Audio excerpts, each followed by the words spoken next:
હાલો મિત્ર, જય શ્રી કૃષ્ણ. સ્વાગત છે તમારા બધાનું આપણા કિચનમાં. આજે આપણે બનાવશું ગોળવાળી મીઠી પૂરી. તો એના માટે મેં રોટલીનો લોટ લીધેલો છે 1 કપ, ને એટલો જ મેં ગોળ લીધેલો છે. તો હવે આપણે ગોળને સારી રીતે ઓગાળી લઈશું થોડું પાણી નાખીને.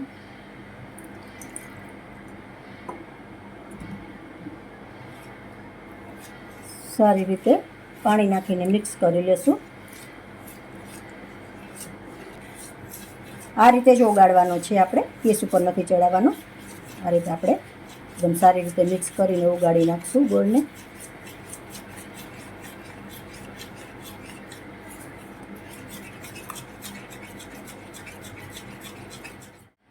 ગોળ સારી રીતે મિક્સ થઈ ગયો છે. ગોળ તમે કોઈ પણ લઈ શકો, પણ એકદમ મિક્સ કરી લેવાનો, ઓગળી જવો જોઈએ ગોળ આપણો, એટલે લોટ છે ને આપણો વ્યવસ્થિત બંધાય. મેં ઢીલો ડબ્બાનો ગોળ લીધેલો છે, તમે કોઈ પણ ગોળ લઈ શકો. હવે આપણે લોટને ચારી લેશું.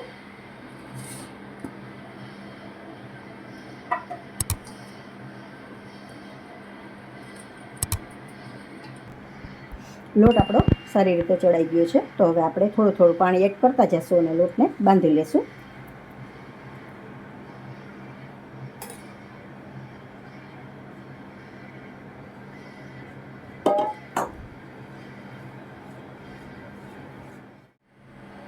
હવે આપણે 1 ચમચી જેટલું તેલ એડ કરીશું, એટલે પૂરી આપણી એકદમ ખાવામાં સોફ્ટ અને ક્રિસ્પી એકદમ સરસ થાય એટલા માટે. હવે થોડું આપણે કઠણ બાંધીશું લોટ.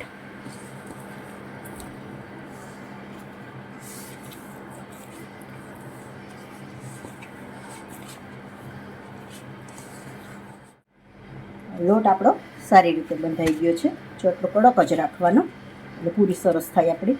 હવે આપણે 15 થી 20 મિનિટ આને રેસ્ટ આપી દઈશું ઢાંકીને.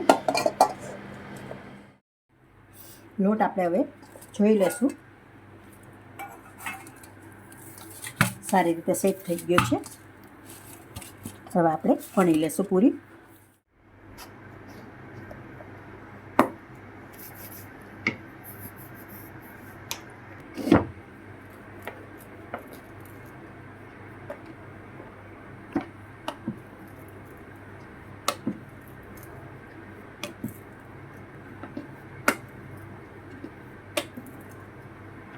આ રીતે નાની નાની પૂરી વણી લઈશું આપણે.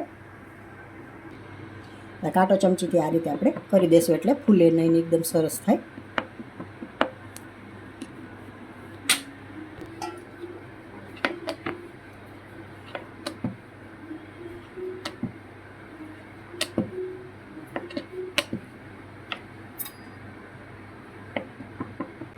બધી પૂરી આપણે આ રીતે વણી લેશું અને પંખા નીચે આપણે 2 મિનિટ માટે સૂકવી દઈશું, એટલે પૂરી એકદમ સરસ થાય.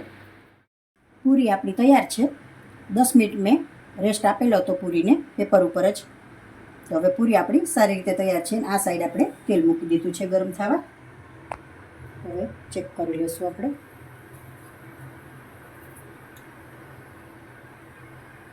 તેલ તૈયાર છે આપણું. તો આપણે પૂરીને તળી લેશું.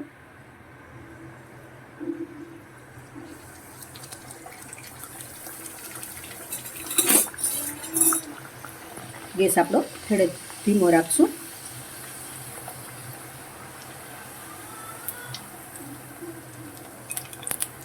ધીમે ગેસે એકદમ ક્રિસ્પી કરવાની છે આપણે પૂરીને.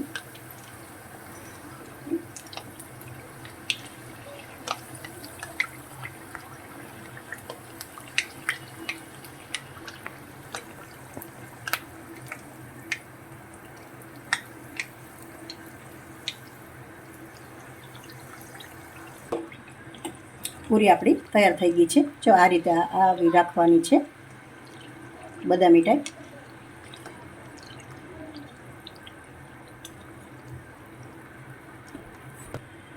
આ રીતે આપણે બદામી કલર કરવાનો છે. બીજી પૂરી પણ તળી લઈશું આપણે. પૂરી આપણી તૈયાર છે તળાઈને. જો કેવી ક્રિસ્પી બની છે, સરસ. જો કટ કરીએ તો અવાજ આવે સરસ. તો જો મિત્રો, તમને મારી આ રેસીપી પસંદ આવી હોય તો લાઈક કરશો, કોમેન્ટ કરશો, તમારા મિત્રોમાં શેર કરશો.